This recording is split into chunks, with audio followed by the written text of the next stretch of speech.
And so let's just start off by saying that all of you know, or will find out very fast, how nice it is to have power when you're living the traveling lifestyle. It's an amenity that allows us to charge our handheld devices, our laptops, and even refrigerator so we can extend the life of our perishables. And one of the components that let us have power is a solar controller. And when I first started this lifestyle, I had a PWM solar controller that wasn't right. And because I didn't know what I was doing, I shortened the life of my Lifeline batteries, and they were very expensive. So I learned slowly that I needed to get something better and got myself a solar, an Mppt Blue Sky 3000i. And if you've watched any of my videos, I'm always talking about how great it is for 400 watts or less. And so when I approached Blue Sky to come and give us a presentation, and they were willing to send Ryan, I was just absolutely over the moon. He's kind enough to come, give us a demonstration, bring all his stuff all the way from San Diego. He flew down, and he's up in a hotel, and so I really appreciate that he made time to be here and give us a presentation. With that, let's make him feel real welcome and hear what he has to say. So again, my name is Ryan. Ooh, he's a big fan as well. So I'm with Ryan with Blue Sky Energy. Other than just talking about the products, I wanted to say a little bit about solar basics in general. Forgive me, sometimes I talk a little fast and sometimes I tend to, get off on little tangents and stuff like that. Please, this is a back and forth conversation. This is it's not a lecture. So if you have any questions, there's no such thing as silly questions. For Blue Sky, I do product support, which means I'm talking to a range of people all day, every day, ranging from 95-year-old retirees to doctors from MIT and stuff like that. So just if you have any questions, don't feel shy about raising your hand. We can do a Q&A afterwards, we can do it during the middle, because obviously I might just plow over something that seems obvious. It'd be nice to bring it back toward it, okay? Like he talked about, one of the biggest things in general to start with is what is Mppt versus PWM, okay? And just in layman's terms, breaking it down in a non-scientist level. Mppt stands for maximum power point tracking. PWM stands for pulse width modulation, okay? So to put it basically, now solar panels these days, when it all started out to begin with, they were all 12 volt, quote unquote, solar panels, okay? Much like the one you see in front of us, 36 modules. Now a 12 volt solar panel, open circuit voltage, VOC, you'll a lot of times here, has an average voltage around 22 volts. That means if I take this solar panel, I put it out to the sun, and I put a multimeter on it, it's gonna be about 22 volts. If you take that same solar panel, you start drawing some power out of it, drawing some current out of it, you're gonna get a slightly lower voltage. This is called the VMP. Now it's funny, when you talk about solar panels, everybody agrees what the open circuit voltage is, VOC. You'll see that universally. Really, rarely people agree what the other voltage is. I've heard VMP, VPM, VMPP, output voltage, max output voltage, you name it. But if you ever look at a solar panel, you're only gonna see 2 voltages associated with it. Everybody agrees what the open circuit voltage is, VOC, and then the other guy. Normally VMP or VPM. So a standard 12 volt panel will put out about 18 volts output, okay? Now the reason that you have a 12 volt battery and you have an 18 volt output is because in order to charge a battery, the incoming voltage has to be higher than the battery voltage, okay? And so classic PWM style controllers, what they basically do is during the bulk charging, meaning when they're giving all you got from the solar panel into the battery, you're basically connecting the solar panel directly to the battery. That forces a solar panel to work at the battery's voltage. So even though this guy has an output of 18 volts, you connect it to a 12 volt battery, now it's got an output of 12 volts. And so you lose about 30% on a 12 volt panel, even more on the higher voltage panels. But on a 12 volt, you lose about 30% right then and there. So a PWM is basically force the panel to work at the solar panel, the battery's voltage while charging. What an MPPT controller does is constantly monitors the optimal voltage that the panel can operate on, say 18 volts.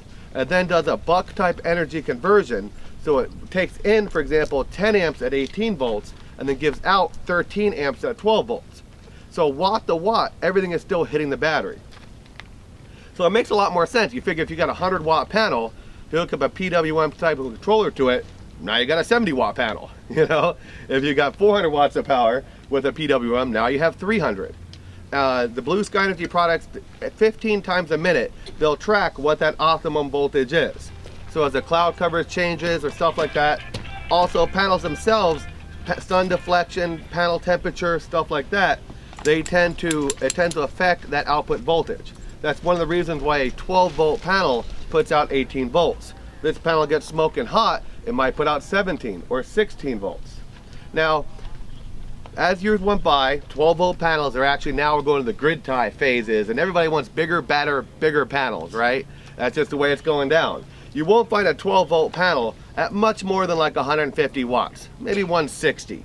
After that, there's just the number of cells and the amount of cells per panel, you're not going to find that. And as you get panels in the 200s or the low 300s, you'll find them coined more like 20 volt or 24 volt panels. And then, you know, the VMP VOC, a classic 20 volt panel, those will always be the polycrystalline. Monocrystalline, by the way, guys, are the ones that have squares with the little corners cut out. These tend to be more efficient than the polycrystalline ones, which are the rectangles, by a little bit. The main efficiency factor between the two is temperature. As the monocrystalline panels get hotter, they don't drop their voltage quite as fast as the polycrystalline ones. But you're not going to find a monocrystalline panel, you know, unless you might find it, but they're rare to find them over the 12 volt panel range. Okay, you're not going to find a 24 volt monocrystalline panel. They'll just have two 12s in series versus in parallel. So moving past the, you know, the 36 module, when you get to like the 60 module panels, that's when you get a classic 20 volt panel. You know, when it's a 20 volt panel. Doesn't mean it puts out 20 volts. A 20 volt panel will put out about 37 volts open circuit, shine it at the sun, or about 30 volts while it's producing current. And then your classic 24 volt panel, I know I'm boring you with the numbers here, but the classic 24 volt panel will put out about 35, 36 volts, double a 12, under load, or about 44 open circuit, double a 12. So that's just like panel basics, panel voltage 101. We could talk about how to test solar panels and stuff like that a little bit later. I don't want to confuse you before we get really confusing. The next stage of the game is 3-stage charging versus 2-stage versus equalization, okay? Everybody knows, how many people think you can never equalize an AGM? Right? Well, you shouldn't ever equalize an AGM. You know, does anybody know the difference between an AGM and a flooded battery? Okay, a flooded battery you add water to, okay? A sealed battery, aggregated glass mat, is also known as an AGM. For the most part, you don't want to equalize AGM. You don't want to run them higher voltage because they can't vent any steam or heat, and they can bloat and you can ruin your big batteries. But the behind the scene knowledge would say, if it comes down to throwing your batteries away or maybe doing some very short, you know, intermittent equalization cycles, you can do it. Okay, but leaving that aside, leaving bad advice or good advice aside, I don't know how many people have like AGMs that they may or may not be like, oh my god, I need to get new batteries. Well, I'll do an equalization cycle for an hour. But 3-stage charging. Basically, 3-stage charging is you have bulk mode, which means you're providing constant current, or CC. CC, constant current, is where you're giving all your solar you can to the batteries, and your voltage is changing, is increasing. Once you reach the second stage of charging, your absorption phase, or also known as acceptance. It's funny because it used to be called constant, then it was called acceptance, now it's called absorption. Okay, so these three terms are interchangeable. It's like an AA meeting a little bit. But now, you know, so you'll see a lot of controllers, even some of our, you know, programming and the programming stuff we do here, you'll see it referred to as acceptance instead of absorption. So when it's time people say acceptance or say absorption, that's just phase 2 of a 3-stage charge. So basically what it does, you know, you're in bulk mode, then you bring it up to a voltage normally in the mid to high 14s. It varies between flooded or AGMs. AGMs like mid to low 14s, flood is like high 14s. And it'll hang out there at that higher voltage, either for a function of time or current. And now the reason for bringing out that higher voltage is it desulfonates your plates, plus it also decreases the time it takes your batteries to charge. If you think of voltage as pressure, right, and water as amperage as the amount of water that goes through a pipe, just in layman's terms. If you have, you know, higher pressure trying to put current in your battery is going to accept a higher rate. For example, if you had an unlimited source of input on a battery at 13.2, say your battery's at 12 volts, right? And you have an unlimited source of current at 13.2, and you have an unlimited source of current at 14.5, your battery's gonna accept more current at 14.5. So you're gonna make more hay while the sun shines, so to speak. And also, when you're desoftening the plate, so basically when your battery discharges, it forms little crystals on the plates themselves. And as everything goes back to normal, you wanna break up those crystals. And the higher voltage helps break up those crystals as well. That way, you know, if you ever heard, you know, you always wanna put a full charge on your battery every now and then. A trickle charge isn't good enough. You can't just charge your battery at 1 amp, you know, forever, and it won't be as good if you charge it on your alternator or a reconditioner charge type charger. That's because that higher voltage actually breaks down some of those crystals, which is exactly what equalization does. It's just a little higher, a little hotter. And so it hold that higher voltage. That generally speaking, every Magnum, every Xantrax, every factory default on a 3-stage charger that's just based on time, about 2 hours is a known. You know, if your batteries aren't very discharged, 1 hour is good enough. There's a sleep super discharge, 4 hours. But, you know, as a rule of thumb, if you don't know how discharged they are, the controllers themselves only know standalone how much output they're putting out, okay? And we'll talk about current shunts and stuff like that later, so he knows the net current reaching the battery. But so you're in your second stage with charging, and your batteries are, you know, taking 14.4 volts. Okay, 2 hours goes by. Okay, and then it drops down to a lower float voltage, a maintenance voltage, which averages like 13.2 to 13.5 volts. This is like your classic battery tender on your motorcycle in the garage during the winter type stuff. You can leave a battery at 13.2 pretty much forever, and it'll never do it any harm. Equalization is like optional, like we talked about. You know, that's only going to be for flooded batteries or AGMs on their last life. You know, I had an AGM, kind of a golf cart AGMs, and they just weren't holding the voltage. So we did a 1 hour equalization cycle once a day for a week. Boom, they're back. So they, you know, desoftening AGM does work.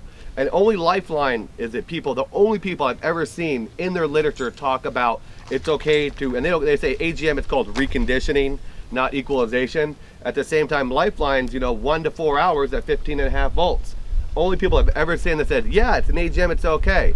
But being in the industry and talking to all these battery manufacturers, because I'm constantly calling them up, okay, what's your preferred charge voltage? Because all of our controllers can be dialed in specifically to your particular battery. It's not like you're stuck with a factory default. You know, our factory defaults are based around AGMs. We're not trying to pick a higher voltage to blow anybody's battery up if they didn't bother to program it.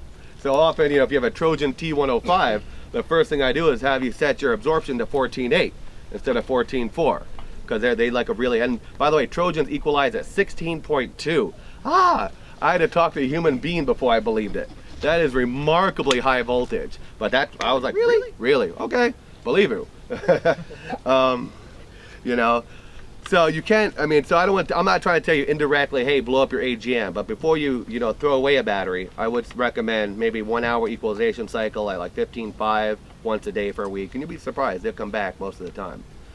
Also, a note of batteries, even though we're not talking about that specifically here, more about solar controllers, one of my favorite installers over here in Quartzsite, Solar Bills. Who knows Solar Bill over here? Right, and Discount, who Discount Solar too, yeah, Craig over there. You know, they were, you know, he says people come in here with their motor homes and there's something's wrong with their batteries, and they, you know, they buy 10 new batteries and one of them's bad, and I just equalize the other 9 and sell them as used. You know, equalize for 9 hours at 16 volts and they're good to go. So never underestimate the power of equalization, even multiple equalization cycles. Okay, coming back to charging, right? So 3-stage charging. Bulk mode brings it up to your voltage. You know, it'll hang out there for 2 hours.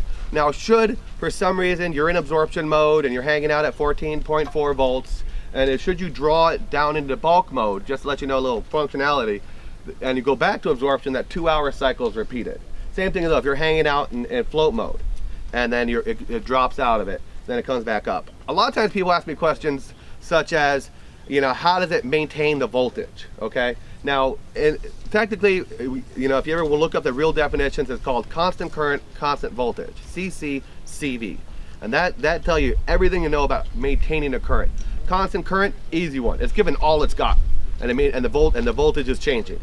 Constant voltage basically means it's providing just enough current to maintain a voltage. For example, if I have 20 amps of solar available, okay, 20 amps is available, but I only have, my battery only wants 5 amps. The controllers only give the battery 5 amps. If it gave it 6 amps, the battery voltage would rise. And then it says, okay, give it less, I want it to fall. So it's just giving enough current to maintain that voltage. Now, your battery only needs 5 amps, and then your refrigerator clicks on. Now, when your refrigerator clicks on, the controller sees that voltage wanting to fall. So it turns up its output, And so it's providing just enough current to maintain that voltage. That's another reason why you don't need, if you have multiple charge sources, everybody's got shore power, and most everybody has shore power inverters associated with their solar. And often I get the question, do I need to turn off my solar when I go on shore power? No, because they're actually both providing constant voltage when they reach a set point. So for example, say your shore power has a float mode of 13.4 and ours has a float mode of 13.2.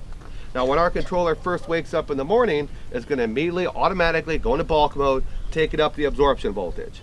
As it passes 13.4, now your shore power is just trying to give enough power to maintain 13.4. If the voltage it sees at 13.5, your shore power output's going to be 0. It did its job, okay? And if the voltage was 12 when both guys are on, then they're both working 100% to do their job. So we go up to 14.4 and the shore power isn't doing anything. It's just doing enough to maintain 13.4. Battery voltage is above 13.4. It's trying to lower that voltage to a set point. Its output is 0. We do our thing for 2 hours at 14.2, 14.4. Then we drop down to 13.2. Now, even though our controller will say, hey, I'm in float mode, I'm in 13.2, our output's going to be 0 because it's maintaining 13.4. So sometimes when like maritime applications where people, or even RVs, if they have a meter on their spot, what they'll do is they'll set our set point slightly higher on a float than the shore power or the hookup power. And that way we're not drawing power out of the hookups unless we have to. It's all coming from the solar. But if the solar can't keep up, then it'll drop below, matching the hookups power, and the hookup will take over. So you'd match your inverter, say you put your inverter at 13.2, us at 13.4. Well, once everything equalizes, everything's gonna be coming off solar unless we can't keep up with 13.4. Then the battery voltage drop below 13.4, boom, now your inverter takes over and you're drawing it off the AC meter. Any questions so far? Can you repeat all that? Yeah.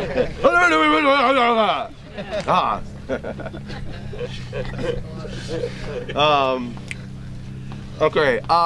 Now we can try to confuse you a little bit. Current shunts. Okay. Oh, and one last thing before we can talk about current shunts.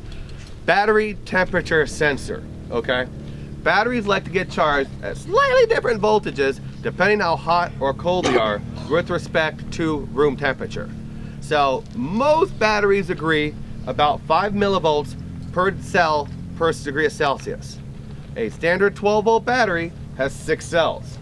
Really, any 12 volt system is going to have 6 cells.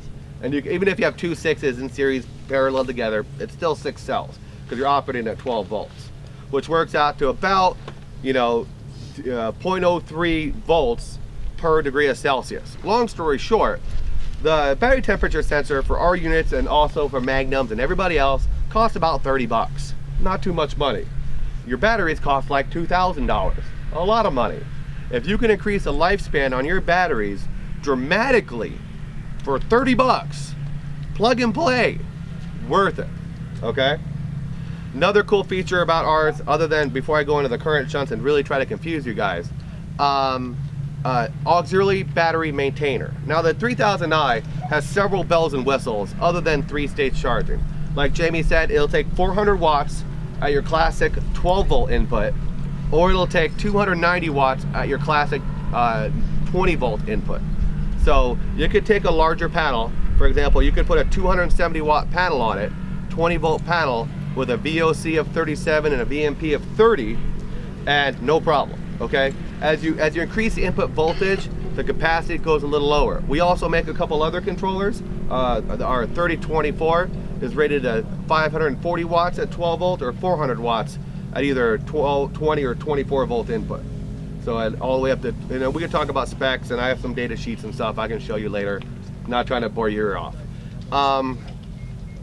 But another cool feature about the 3000i, independently, and also most of our other controllers have it as well, other than being digitally programmable for everything, other than having automatic equalization or manual equalization. So you're gonna say, hey, do it every 30 days, or you can do it, I want to do it when I hit the red button and hold it. Personally, I like to do equalizations manually because one of the thanks, honey, my beautiful wife and assistant. One of the about equalization, if you equalize especially flooded batteries, one of the things is it uses some of the water up from the batteries.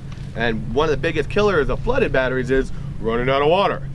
So it's always recommended to check your water before and after. Make sure you use distilled, everybody knows that. Before and after. So I prefer to do manual equalizations. Another cool feature about the 3000i, other than digitally programmable everything, it's got a couple auxiliary outputs, can be used in a couple different ways. The most popular one in the RV community is an auxiliary battery maintainer. So this provides a 2 amp auxiliary trickle charge to a battery whenever extra solar power is available. In that sense, whenever you're in absorption or float mode. And so that way, as you leave your moho, I love the moho term, but you leave your moho out there and you don't want to, you leave it ever and you want it to start every single time, you don't need to do an auxiliary charger on your starting battery. It manages them independently, and it just says, okay, when I got extra power, I can maintain you. Also, alternately from, if you don't need a 2 amp battery maintainer, it does have a 20 amp low voltage disconnect. A lot of times people in the RV community will use that for fridges, if they have a DC fridge. No DC fridge is really going to pull more than 20 amps. They're like 8 or 9 or something like that. It says, well, I want cold beer, but if something goes wrong and my battery voltage drops below factory default 11.5 totally settable, turn that load off, So if I have inclement weather and I have my, or I have a shed or everything's back there and, there's always enough to keep up with the fridge, but for some reason it isn't, I don't want my cold beer to kill my $2,000 worth of batteries. The last option, not as popular with RV communities, but an option is they have post-dusk pre-dawn lighting. So basically this can turn on or off lights either X hours after the sun sets or X hours before the sun rises, whenever you like. Mariners use this a lot because when they put their boats on buoys and like a mooring, and they want the lights to come on after the sun sets and come back on to mimic them being there. It's like, I wasn't there, but the lights went on and off. Sometimes I heard some people use security lamps and stuff like that on things. Street lights is sometimes another applicable situation. So I'm just saying, lots of bells and whistles. Of course, all our products have a 5-year warranty, but we support them forever after that. If you had a problem, you actually would talk to me. Like, hey, Ryan, I mean, we don't charge for repairs. The 3000i is not as repairable as some of our other units because these are all surface mounted. But, we don't do washer dryer warranties. If it's like 6 years or 5 months and 5 days later, 5 years, I'm going to take care of you. I always have options. Everybody's ever called me has always been happy. And I take a lot of pride in that, every time, no matter what.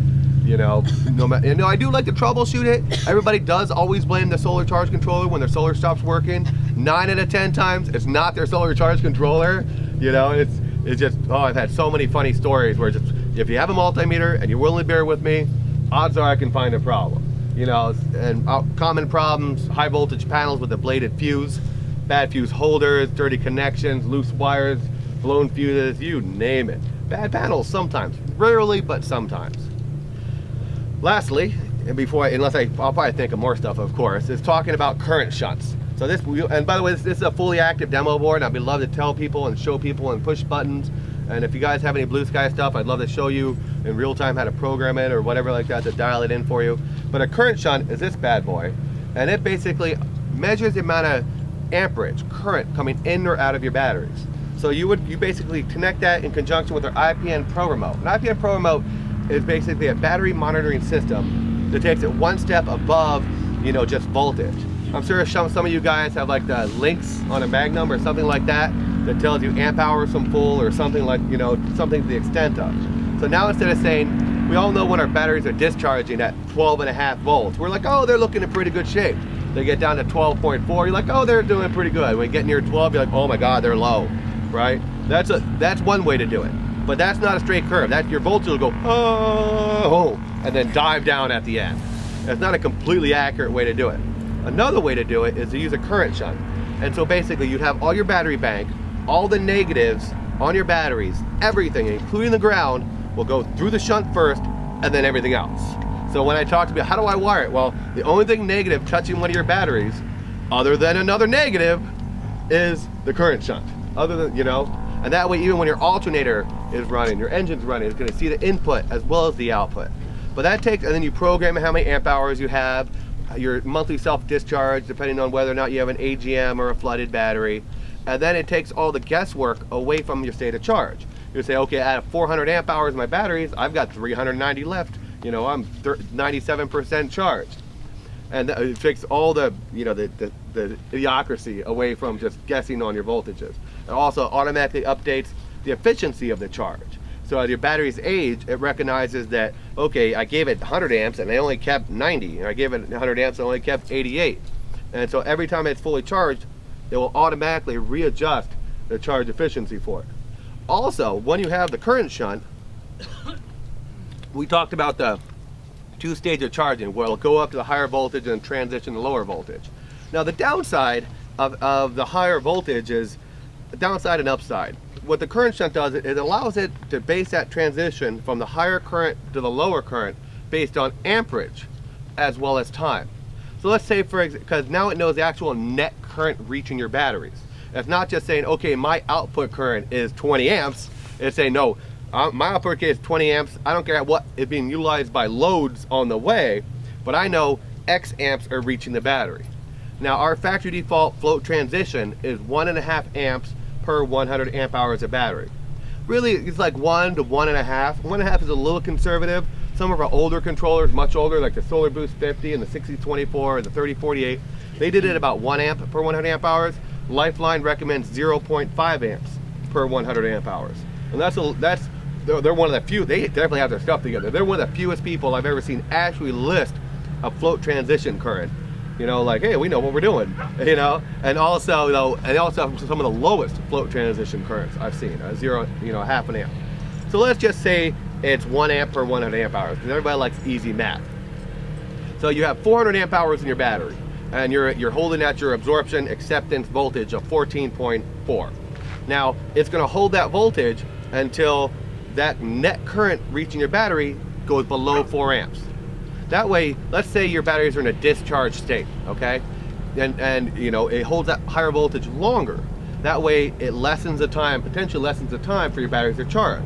Because at a higher voltage, your batteries will accept more current.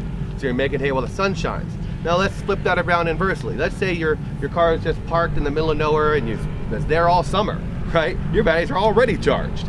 Now it's gonna bring out a higher voltage immediately when it wakes up in the morning, because your batteries are already charged, the amount of current reaching them is gonna drop like a rock immediately. They'll go immediately into float mode. And by not holding that higher voltage unnecessarily, you're not depleting the electrolytes and not lessening the lifespan of your batteries unnecessarily. One thing we do, like, well, what if I don't have an IPM Pro remote? What if I want to keep my motorhome and, you know, with the solar hooked up all day, so my parasitic loads, and everybody's got them. Everybody's got parasitic loads. It's like, I hate to say it, but every motorhome has parasites.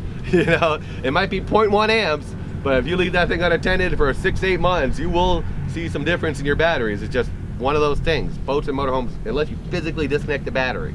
One of the settings on the Solar Boost 3000i, the UPR, the set maximum battery volts. A lot of times I recommend to people, if they don't have the IPN Pro, that they set that down to like their float voltage, 13.2, 13.5. And that way, you know, you don't need it to cycle up to the higher voltage and down whenever you're not using it. And when you go out and you start weekend warrioring it, you know, you put it back. And then now you know, it does make that complete cycle so that you can maximize your charge time when you can do it. Whew. Any questions? Your shunts, you said every negative. Right, so if I have one shunt for each battery? No. So if you had 6 batteries running parallel, it'd be battery, shunt, terminal block with everything else. Okay? And with the ground on the terminal block side. So and on the positives, yeah, put the positives on the batteries all day long. I'm just monitoring negatives. It's a 500 amp shunt. You're not going to overdo it. You know, even if you try starting your battery through and you have a combiner like a maritime situation, you're not going to overdo it. How many people got solar so far? How many people wish they had solar? They don't have it yet. Everybody else. It's really nice, you know. Yeah. Uh-huh. And I haven't used it yet because there's a bunch of stuff anyway.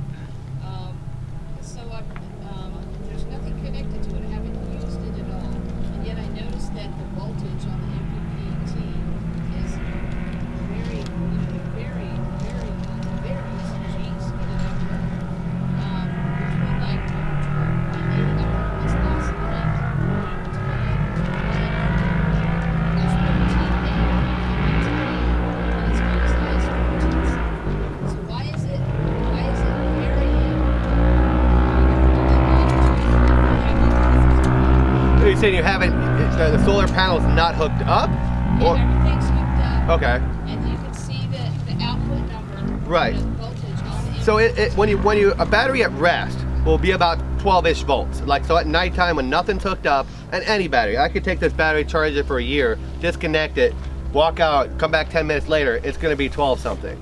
So in the morning, every morning when the sun comes up, it's gonna cycle through the bulk mode to the absorption mode.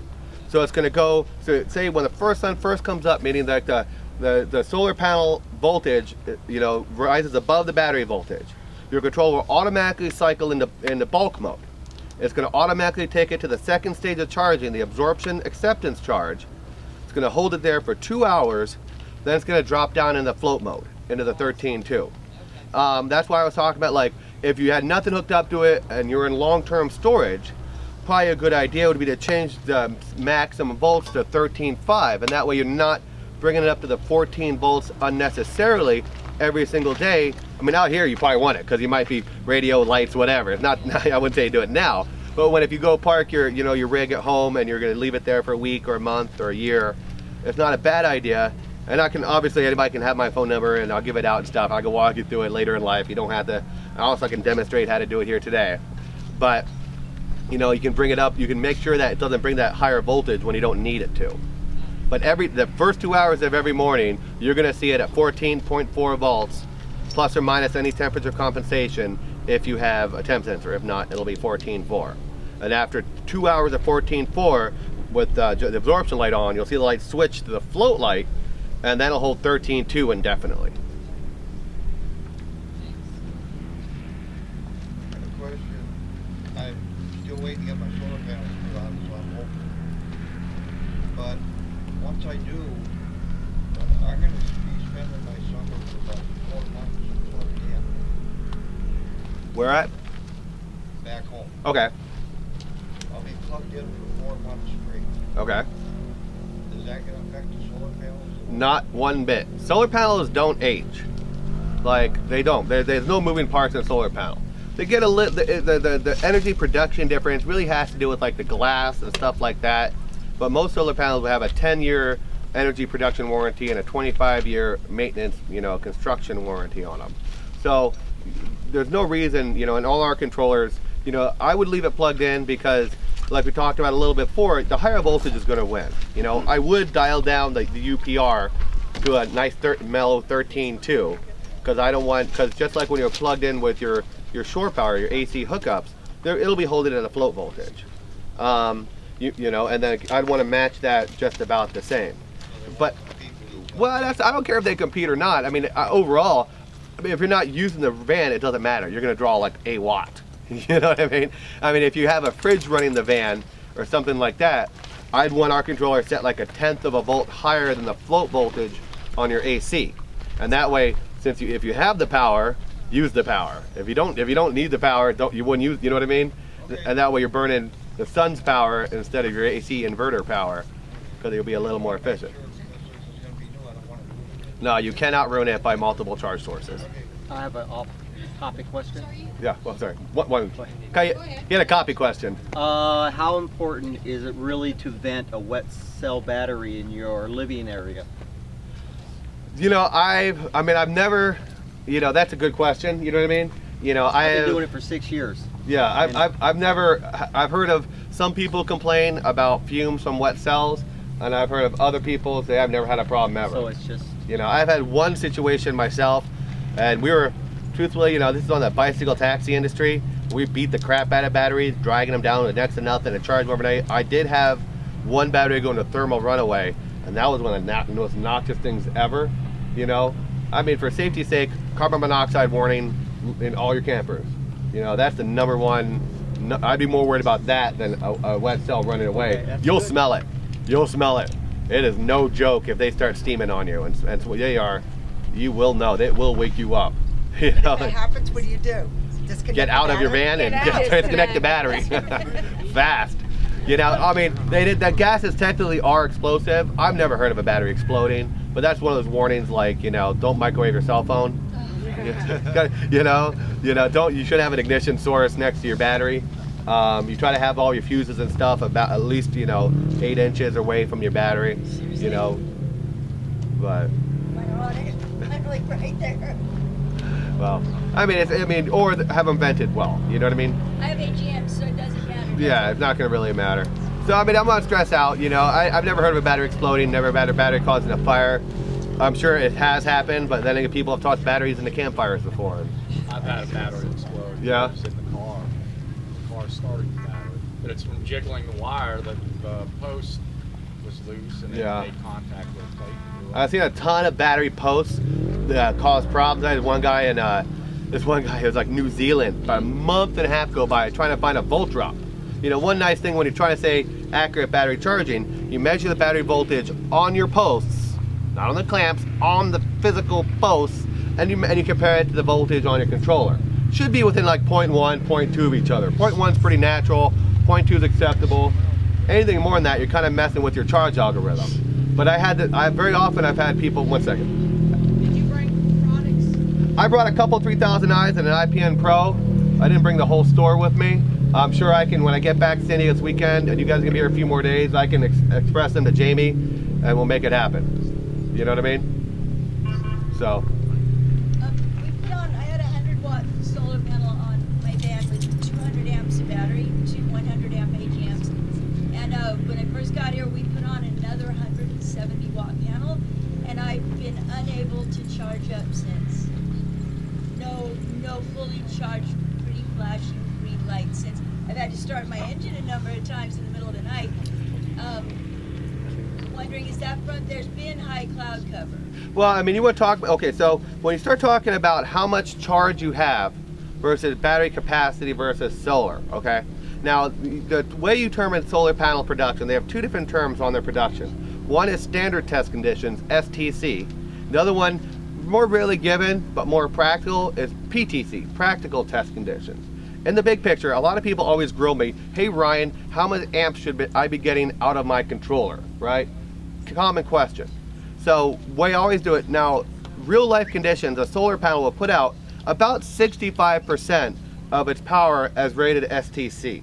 So if you have 270 watts of panel, then, I mean, if somebody has a phone, they can do the math for me real quick.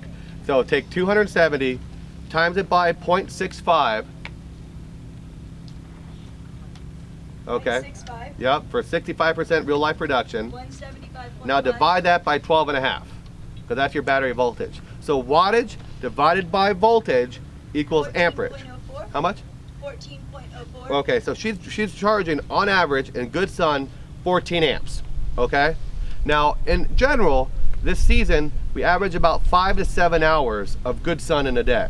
Okay, so 14.04 times 5 is about 75 amp hours. So 70.2. you know, so you're charging about 70 amp hours in a given day. You lost me, but that's okay. Okay, so how many amp hours? How many amp hours with your battery? Now, how many amp hours with your battery bank? 200 amp hours. Right. So realistically speaking, no matter what you're drawing, say most batteries. Okay, we're staying with her situation. It's a good question. Damn good question. Most batteries, though they're rated for, let's say, 100 amp, or in her case, 270 amp hours. 200? No, 200 amp hours of battery. Okay. 270 watts. Right. of Okay. Yeah. solar. So she has 200 amp hours of battery. Now, you never really want to discharge a battery past 50%. If you got your voltage, if you looked at your battery voltage versus amp hours, you know, once a battery gets charged past 50%, your voltage is going to be under 12 volts. And this is where you know what I mean? Everybody knows we don't want to go under 12 volts on my 12 volt battery. I'm hurting the battery. And you want to keep it at first 50%. So out of 200 amp hours total at battery stated facts, she really has about 100 amp hours effective that she can use, okay? So if you drew your batteries down to 12 volts and you had good sun charging 70 amp hours a day, it would take about a day and a half with no consumption to bring your batteries back up to full. How come when I was in California with 100 watts of solar and the same 200 amp hours of battery, every day by 10 a.m. it was fully charged? It could have been that you're starting with a little bit of a deficit. Like deficit, sometimes you make a hard time to get back. I mean, I don't know how much you're using it here versus you were in California. Right. But if you say you start, I mean, if it takes 24/7 everywhere, I'm using the same amount wherever I go. I mean, we're happy to look at it. I mean, there's a couple things when you start diagnosing panels. We can talk about how to check your panels and stuff like that. But the first thing I would do is let's look at your output, because we'd expect your output to be about 14 amps. Well, we said about 14 amps. Yeah, we said. And good, nice sun about now. So that's about what I'd expect. If we weren't getting that, first thing I would check would be, you know, when was the last time you washed your panels? You know, you'd be surprised what dirty panels will do to you. You know, and a quick dusting or cleaning, your next thing you're like, oh, I just got 3 extra amps. That turns out to 15 extra amps throughout the day. Yeah. You know what I mean? So that's number one. You can test solar panel output by doing an ISC test, a short circuit amperage test. We can dive into that a little later once we're Q&A, but you can test your output of your panels. Often, you know, a lot of times when panels aren't producing what you think they should be, it's due to a voltage drop in between the panels and the controller itself. That can be caused from bad fuses, bad fuse holders, bad DC breakers. I have seen my fair share of bad MC4 connections, whatever. But if all of a sudden you're testing the voltage on your panel, you know, and this panel with an open circuit voltage of 22 and you're getting 19 or 18 or 17 or something, you're like, ee, you know, or you test this voltage while under load. And some of the controllers will tell you the panel voltage, like right now, this panel is 18 volts coming in. Nice, right where it should be, you know. I have a question. Last month I forgot to put water in the batteries. I have 4 Trojans, and they went pretty low. I could see the plates. Will that hurt them one time? Not been an expert. I would say equalize the living heck out of them for like 6 to 8 hours, like 2 or 3 times, checking the water in between. Yes, it will hurt them. The sooner you equalize them, the better, for sure. And equalize them means to do what? It means you bring the batteries up to a higher voltage. The Trojans in particular would be 16.2 volts. How do I just bring them up? Well, if you had one of these controllers, you could hit a button.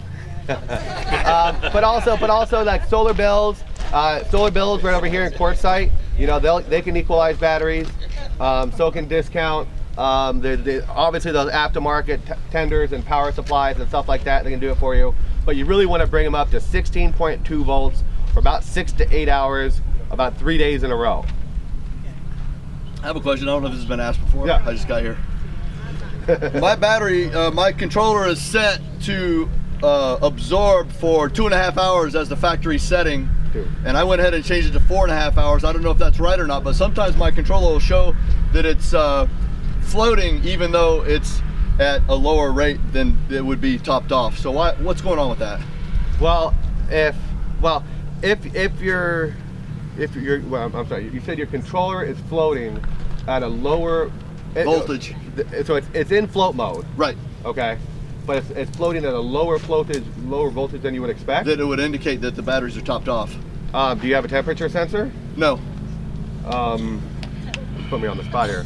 Oh, sorry. No, I'm trying to understand your question. If your batteries are floating at a lower voltage, right? If it's indicating float mode, then you do have your incoming voltage is higher than your battery voltage. And if you're floating at a higher voltage, then you would have it programmed at. The next question would be, are you on shore power? Because the higher voltage will win whenever two are competing. It's just the panel. Let me ask the question in a different way.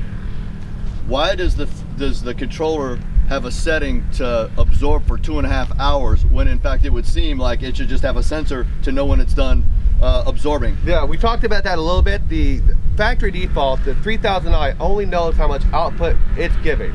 When you incorporate it with the current shunt, like we talked about, that can make the transition based from the absorption to float based on the net current reaching the batteries. So standalone, a controller doesn't know what your batteries have. For example, it could be putting out 10 amps, but you could be using 10 amps worth of loads on your refrigerators and stuff like that at that given time. It doesn't know what's actually hitting your batteries. If you incorporate with your system an IPN Pro and the 3000i together, that's got the current shunt. So like they talked about, that'll make that transition from absorption to float factory default at 1.5 amps per 100 amp hours, or when the increased 4 hour, we recommend 4 hours as a maximum absorption time expires. So when we install one of these and calibrate it from scratch, should we adjust that float time from 2.5 to 4 hours? Only if you, well, the factory default's 2 hours. I thought 2.5. Yeah, no big deal. But no, I would leave it at 2 hours because you don't know. I mean, a lot of it depends a little bit. Like if you are dragging your batteries down every single day to 11.5 volts, 11.6 volts, and you're doing that on a daily basis just because you don't have quite enough solar or whatever, then in that situation, it probably would be a good idea to increase your absorption time to perhaps 3 or 4 hours. Because at that higher voltage, your batteries are going to absorb more time. The downside of that is, if your batteries, say once you do that and everybody's rocking and rolling, but then you go park your car in your driveway for a week or a month or a year.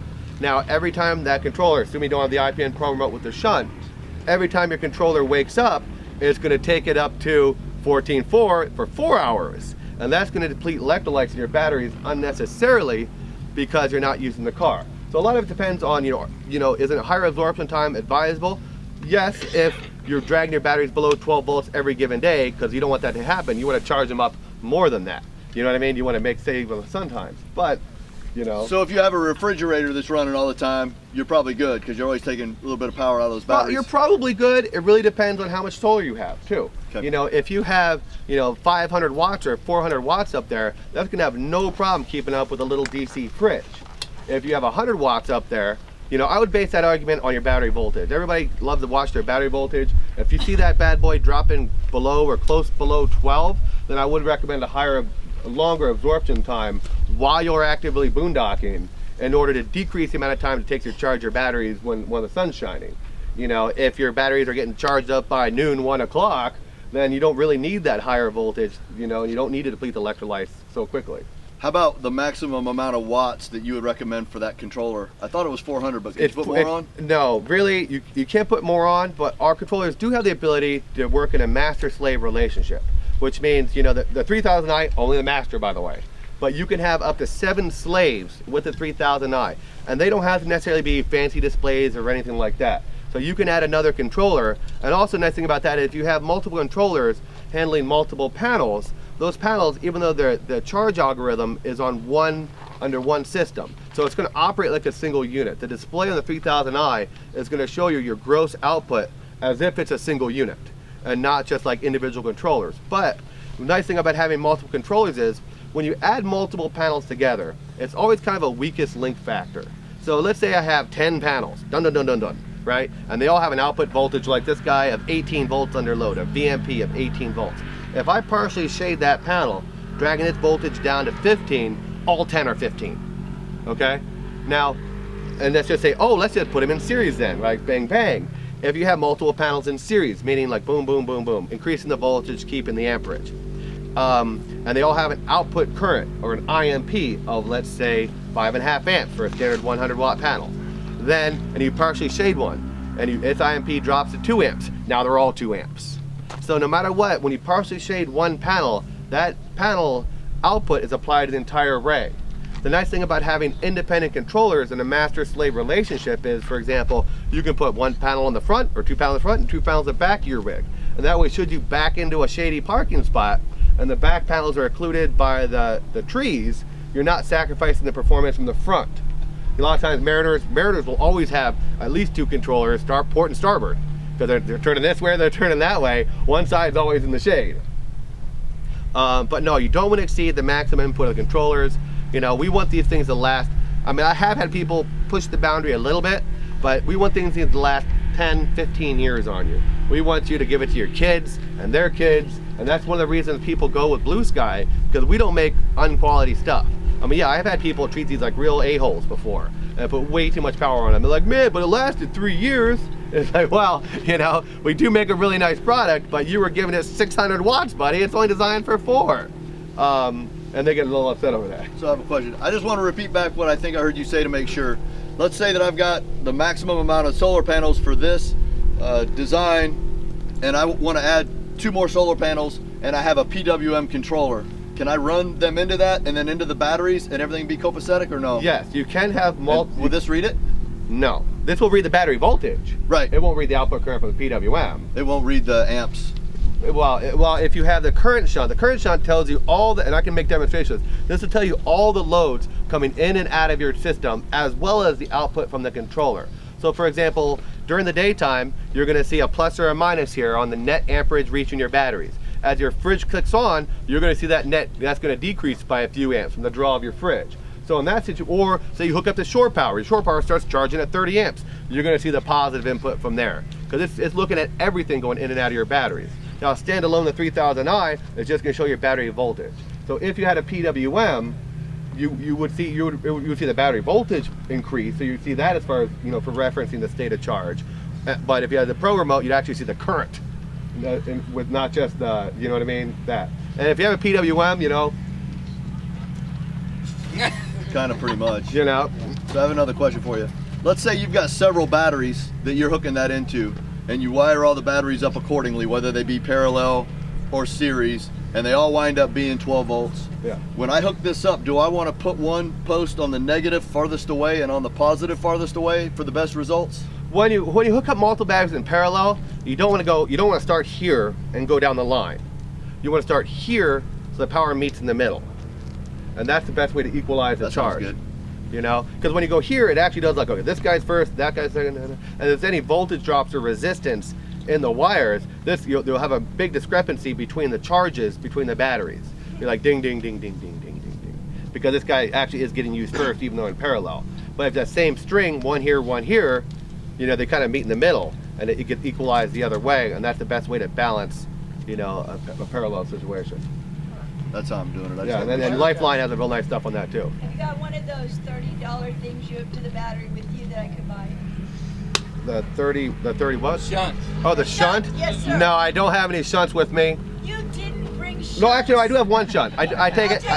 I take it back. Fine. Well, I have an IPN Pro remote with a shunt, but yeah. I don't need it. You just need a shunt for something else? I already have a take the pair. PPMT from Energy from last year. I would have bought from you dudes. Yeah, well, I mean, I'd rather sell it. I'd rather sell it as a set if somebody else wants one. We'll talk. I can always ship one here. We'll figure out. You know, And I'll be back in another town tomorrow. I mean, question, there's a slight shadow on the front of this thing. Is that Can we an lift this LED up? panel? we're at 18 volts coming in from this panel I right now. asked that question because I have a vent on the top. No matter what I do, where they put the panel, 24 hours a day, there will always be that kind of shadow on my panel. Well, the inside a panel, you have something called bypass diodes. How many you have depends on the particular panel. But it means that if you have one cell or whatever occluded, it can skip it. Good.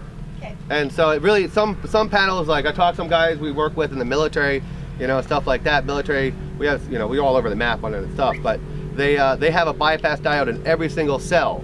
So if you shoot a cell, your panel production only drops by like, eek, and you don't lose the whole row. So some will lose a horizontal row, some will lose a vertical. Okay. Thank you. Okay, I have a question about the voltage sensing.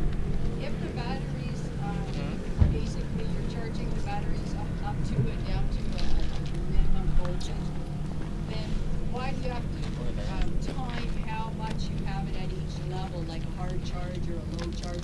Why doesn't it just sense the frickin' battery and adjust it accordingly?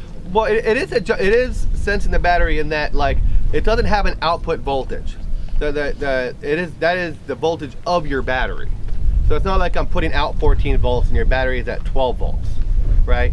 It's charging your battery with current, and the current itself is increasing your battery's voltage. So why bring it to a higher voltage and then a lower one? No, that's not my question. My question is, why put it on time, where you say at first thing in the morning when it gets that sun at the right time, it turns on, and now it's at high voltage for like 2 hours. Why set it a time frame when it might not Right, Why and not that's just sense the battery and say, I don't need it right now. I'll go at 3.13. I'm totally with you. Well, the reason that, I mean, I completely agree with you, right? And that's one of the reasons why the optional IPN Pro remote is around, is because that does exactly what you're talking about. Okay. You know, it says it wakes up in bulk mode, right? And as your voltage, because your battery's already fully charged, goes, huh, I'm at 14. But then it sees that the amount of current actually reaching your battery is like, well, half an amp. It's like, boom, straight to float mode, immediately, imperceptibly. Okay. You'll see it go. So it will shut off at 2 hours or whatever? Right, with the IPN Pro remote. When the controller is just standing alone, it doesn't know the current reaching your batteries. The only thing, so it's waking up, and since your batteries wake up in the 12s no matter what, you know what I mean? There's no restart voltage where it's like, well, if your batteries drop below this amount, then start charging. It just says, well, let's get them charging. Yeah, it's not smart enough unless it knows the current reaching your batteries. Okay. Oh, sorry, I'm Right here. Yeah. Just want to make sure. I know that you have a controller. So in other words, you have to manually set these settings. It doesn't do it automatically. well, we have factory default settings. Our factory defaults are 14.4 absorption, 13.2 float for the 3000i. This is acceptable for just about every AGM out there and won't break any flooded batteries. But then again, if you can dial it in perfect to your particular battery, why not? So then he's exactly what I'm trying to say. Yeah. So for the extra $30 and the whatever, you don't have to adjust this MPPT. You can be an absolute almost moron unless I want to phone you for some help. But the current shunt and the other thing is going to adjust that MPPT and the voltage, current, whatever, the charge on the battery. It will adjust it accordingly. You won't have to do it. Is that correct? That is correct. The difference, you know, I mean, standalone, you know, you don't. It's not like you have to adjust anything, but you talk about the most ideal way to charge your batteries, and I don't want to change, you know, to have a 3-stage charging. I don't want to have it keep that higher voltage when it's not necessary. You know what I mean? Now, it's not a deal breaker. There's a ton of people out there, that never adjust that 3rd-stage charge and rule it out. Okay, this is just coming from a product support. It's an option. You hear the guy telling you to do it. I would say 80% of the people out there that have our controllers do not knock down, probably more than that, but don't knock down that 2nd-stage charge. You know, we're just here because we're all, you know, solar lovers, you know what I mean? And, you know, there's only so much you can put in, and, you know, so that's just something I was sharing with you guys. Not that it's like a mandate. You shouldn't think that if you just put a 3000i in and you have an IPN Pro remote that you have to do that. I am not saying that at all. But is it well, doing something like that, it's kind of like warming up your car in the morning. You know, if you take the time and you warm up your car for 60 seconds or a minute every morning before you take off, then your car is going to last a lot longer than if you just fly down the road. Now, this might be a difference between 10 years or 12 years or 15 years and 20 years, but everybody knows it makes a little bit of difference. So I just wanted to share with you guys some of the tweaks that you can do that's an option with these as compared to your super cheap Chinese PWM controller. Because that tweak is not even an option with them. I was just trying to share it with you. But yes, I do agree that when you have the Pro remote, that negates the need for even possibly having to conceptually make that tweak. So these AGM batteries, I mean, I was just Googling, I just recently started reading about this stuff, but they're fairly expensive.